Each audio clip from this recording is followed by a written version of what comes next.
What is happening, YouTube? This is Hayes Anderson with an impromptu studio update. I've been doing a little bit of work over the weekend, trying to get things more organized, added a few new additions. Let's go over it. First of all, though, I really want to point out that everything is powered by that orange extension cord that you see down there on the floor. That's where all of the current is coming through and back out. So where do we start? We'll start here with these camera stands. I picked these up on Amazon. These are vice clamped kind of mounted things with curvy gooseneck things. I've got this one set upside down because the angle that the rest of my cameras are coming in are upside down, as you can see as well. So this way, now when I'm looking at the camera from here, I am good to go. So coming across, I've got another camera set up right here and another camera set up right over here. The downside of these cameras is I don't quite get the angle that I used to using my drum cymbal stands. But however, using my drum cymbal stands had a lot of disadvantages, mainly over here coming in through the area. They were kind of hanging out and real easy to trip on. Not that I did. But this is what I was using, one camera stand and my drum cymbal stands. There's my cymbals. I want to take these to the practice shed where they need to be with my drum set. Okay, so what did I do? Mainly I worked on the micro station and powering things up. And I have like a few kind of requirements and features that I wanted to have. So here's the micro jamming station from afar. I added another rack so that I can just better organize things. So before I had the mixer and the power distribution black box right there were all on the bottom. Now I can get my mixers up here out of the way, and then I can put the effects up here at the top. This is the newest addition to the crew. This is a Boss RE20 Space Echo, which is a recreation of the old Space Echo, the RE201 or 301. I can't remember those numbers. So let's talk about how this is set up real quick.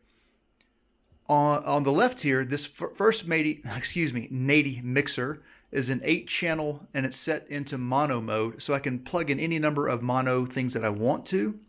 Its output drives to the Zoom G1 On X over here, which converts that mono input into a stereo output, which then comes back over here to the second Nady mixer, which is set up in stereo mode. I also have the S2400 and the VC340 hooked up into that stereo as well.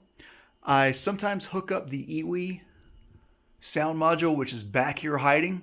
You can see the two outputs right there. Right now, I don't have it hooked up, but if I want to, I can hook that into that first channel, which is basically this first channel right here, or I can leave it open for something else, like a stereo unit, like the Korg Voca sample.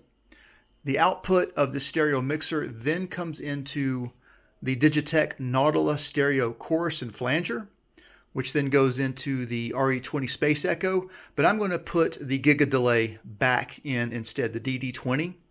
I think there's a bit of an impedance mismatch between these two. Whenever I activate the Nautilus, I hear a pop coming through here, and I was not experiencing that with the Giga Delay. I want to have the Giga Delay in here anyways because I feel like it's more of a stereo delay than the Space Echo, but I just wanted to have this up here to test it out to make sure that the stereo in and out was working properly.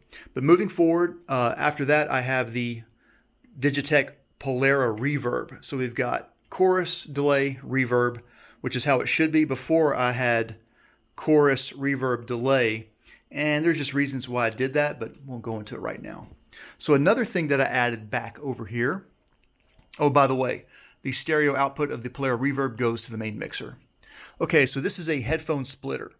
So the main mixer now comes into the headphone splitter.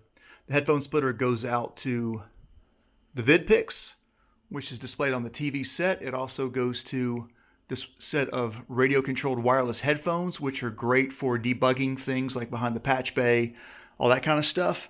There's a bit of a lag, so they're not really good for mixing, but they're great for debugging. And then I'm also sending that signal out to this pair of speakers over yonder. Now, these speakers were set up left and right like they're supposed to be, but it makes more sense for all the power stuff to be over here. So I've just got them wired in reverse. Now then, down here on the ground is a switch which I'm going to turn on carefully. And what this is going to do is this is going to power on just the ATEM Mini. And this is what I use to broadcast to Twitch. I suppose I could use it to broadcast to YouTube if I wanted to, but I prefer to go to Twitch. But this is what allows me to mux all of my cameras, all 4 cameras, into one stream and then select which ones I want. And it's really nice to have it right here, kind of in the main area where my pyramid sequencer is. So I can remember to, hopefully, if I do, to switch things out over here. Okay, so that's actually really nice. So this way, if I want to, I can stream without having to have all this stuff turned on. I don't have audio, but we'll get to that in a second. Now, when I want to power things up, let me also talk about this. The way it's set up right now, I can also turn on some lights if I need to. And this, we're not really going to see much of a difference, but that helps. Again, so this is like, none of the other stuff is turned on. That's just like so I can get these lights on, get the camera going. From here, oh yeah, also, without turning anything on, I can also power up my laptop. So now I turn on all of the stuff for the MicroStation. The one thing that I cannot do at this moment in time, what I had before that I've lost now, is the ability to monitor my MicroStation jams through that speaker right there, through that headphone jack. As it stands, now I have to turn on everything behind me, which I'm going to try to figure out a way to get around that. We will worry about that later.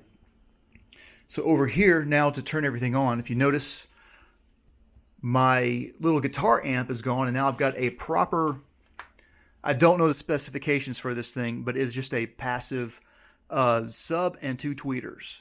So I got a sub down here and 2 tweeters right here. What's it called? Rockvale Audio. Yeah, I just got this thing, $75. It's great. So I'm going to turn everything on right here. And this powers up everything.